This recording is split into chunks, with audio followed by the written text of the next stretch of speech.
Good morning, students. So, in the last class, we studied about the integration of the princely states, right? Now, there we studied as what were the problems with the princely states and how many princely states were there.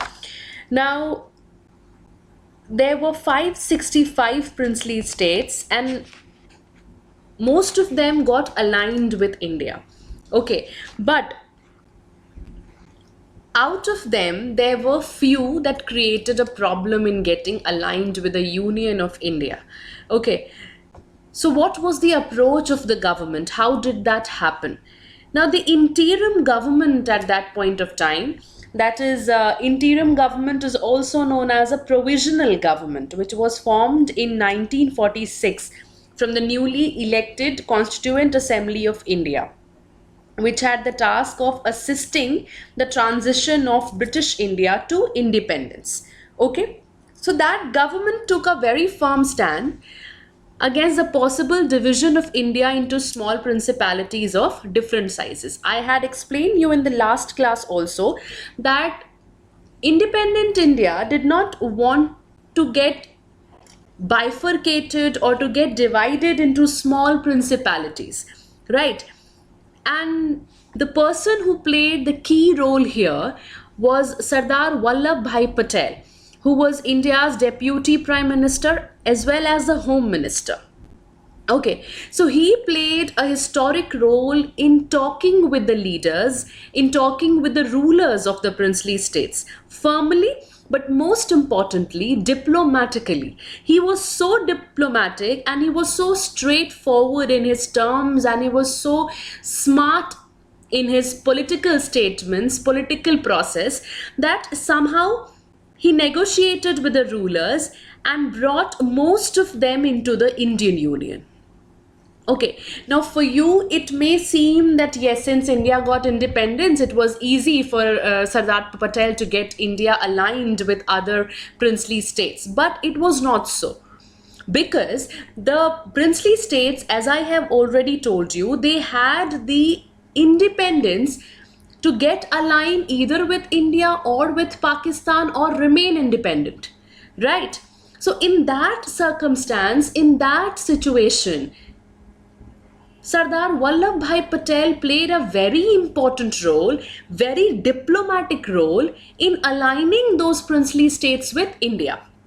Okay, so what was the government's approach in that? Now, number one here, the people of most of the princely states wanted to become a part of Indian Union, and that is what worked for India.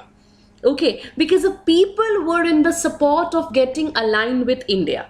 Number two, the government was prepared to be flexible in giving the autonomy to some of the regions. Why? Because they wanted accommodation. They wanted to accommodate plurality. There were number of people, number of culture, number of religion, right? So there was plurality there and there was diversity.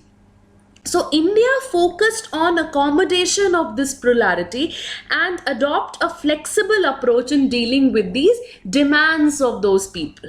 Okay, number third, having a backdrop of partition which brought into focus the contest over the demarcation of the territory, the division of the territory, there was integration and then there was a consolidation of these territorial boundaries, and that is what had assumed supreme importance.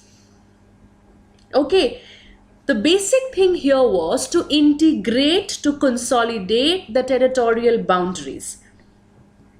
Now, before 15th August 1947, there were peaceful negotiations which had brought almost all the states whose territories were contiguous to the new boundaries of India into the Indian Union.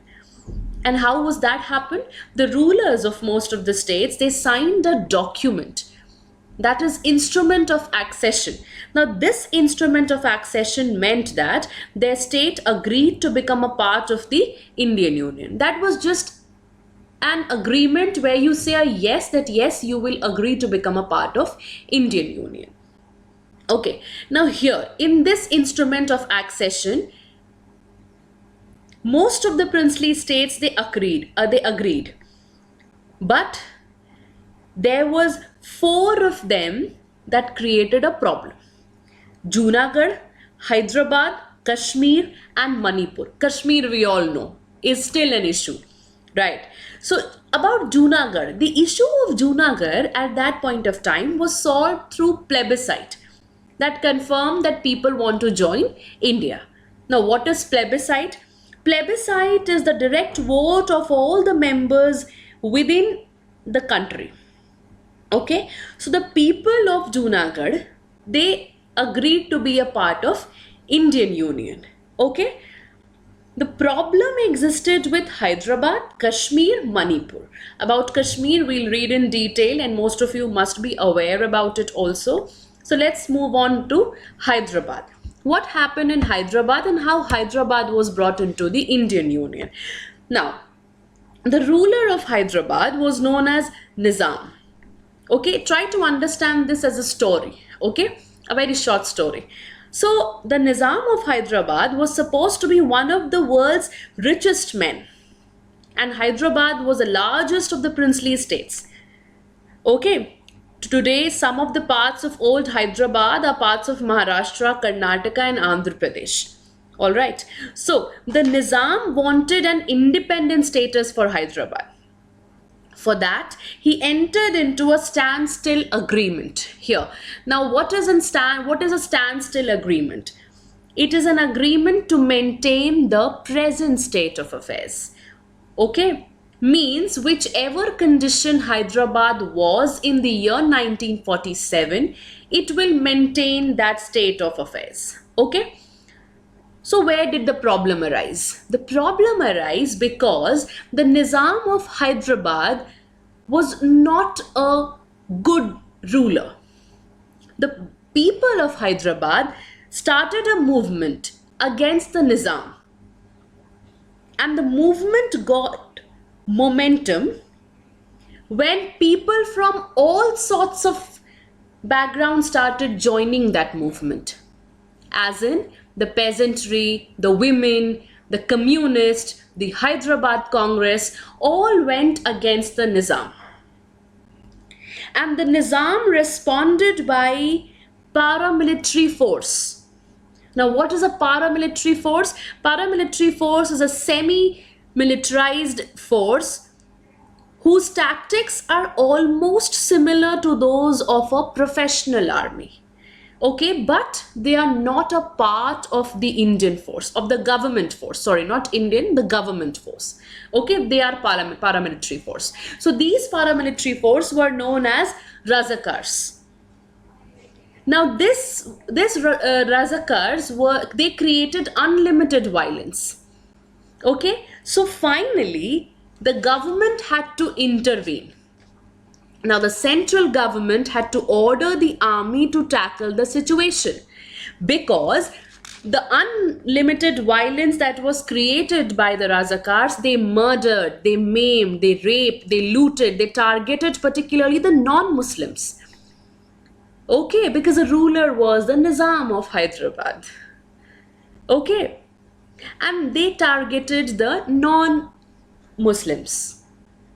So the central government ordered the army to tackle the situation, and finally in 1948, Indian army moved in to control the Nizam's forces, and after a few days of continuous fighting, the Nizam surrendered.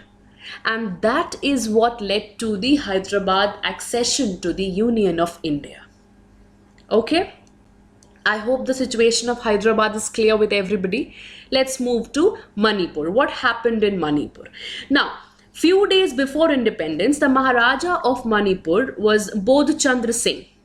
Now, Bodh Chandra Singh did sign the instrument of accession with the Indian government, but on the assurance that the internal autonomy of Manipur will be maintained.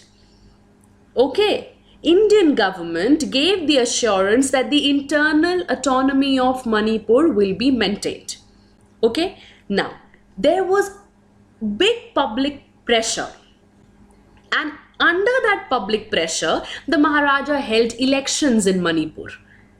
and the state became a constitutional monarchy. What is a constitutional monarchy? It's a form of monarchy where the head exercises authority as per the written or unwritten constitution. Okay? Now, constitutional monarchy was established. So you have a ruler, instrument of accession is signed, there is an assurance also by the government. So where was the problem? The problem was with the legislative assembly. Since elections have been held, there will be a legislative assembly. So legislative assembly of Manipur had differences over the merger with India. Okay, the state congress wanted the merger. Other political parties were opposed to this. The government of India succeeded in pressurizing the Maharaja for signing a merger agreement in September 1949. How? The Maharaja was pressurized, and the Maharaja did not consult the popularly elected Legislative Assembly of Manipur. Mark my words, students, it is popularly elected, which means they were people's representative. And those people representatives were not consulted by the Maharaja. That caused the resentment. This caused a lot of anger. And you can still feel the repercussions. You still find Manipur and many other northeastern states not really happy with the government. Most of the time, there are disturbances in the northeastern parts of India. Okay, now this was all about Hyderabad and Manipur. So the next task that was left with the Indian government at that time was reorganization of states. How will the states be reorganized? Okay, now about this we'll deal in the next class. I'll stop here for the day. If you have any problem, please let me know. Okay, thank you, students.